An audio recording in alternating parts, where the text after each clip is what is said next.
That's the one thing I miss about the days of the magazines all being in New York. Like George Napolitano, a wrestler, came into town. All of a sudden, the Road Warriors just walking around New York City. Yeah. And it's appealing to see these giant, roided up guys walking around New York City without face paint.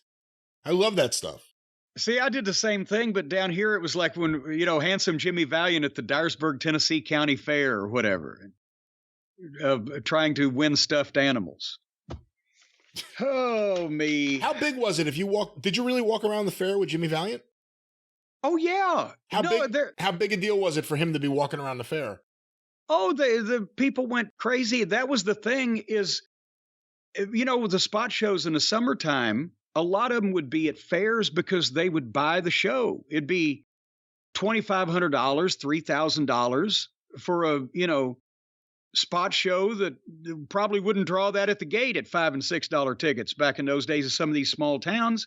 And they'd send 8 guys and Buddy Wayne in his ring or whoever and do a show at the fair. And there might be 500 or 700 or 1,000 people at some of these fairs that would go and watch the matches.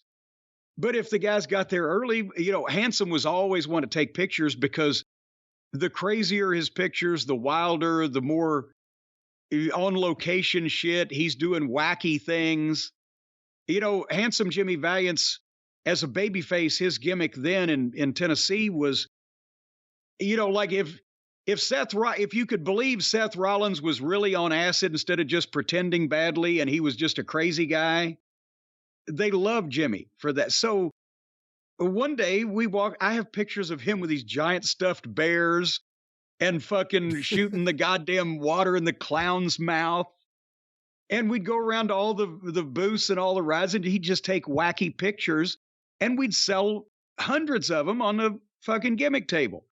And all the kids would follow him around. He'd be like, "Woo, mercy, baby," giving them the fucking shake fist thing. And they loved it.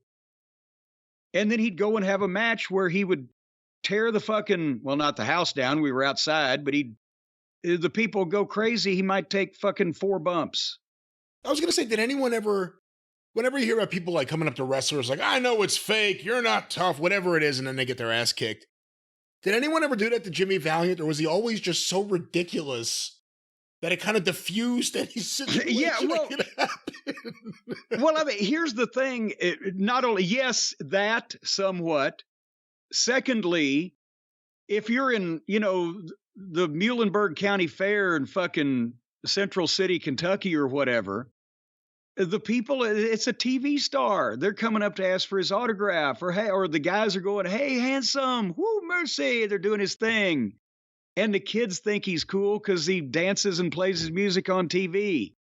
And tough guys, he would be the last one that they would, want to go pick a fight with to prove, not in his heel days, or in the Valiant Brothers days, that was different. But at that time with that gimmick, nobody's going to come up, "Hey, I want to kick your ass, prove wrestling's fake." He's like, "Oh, brother, come on, let's smoke a doobie."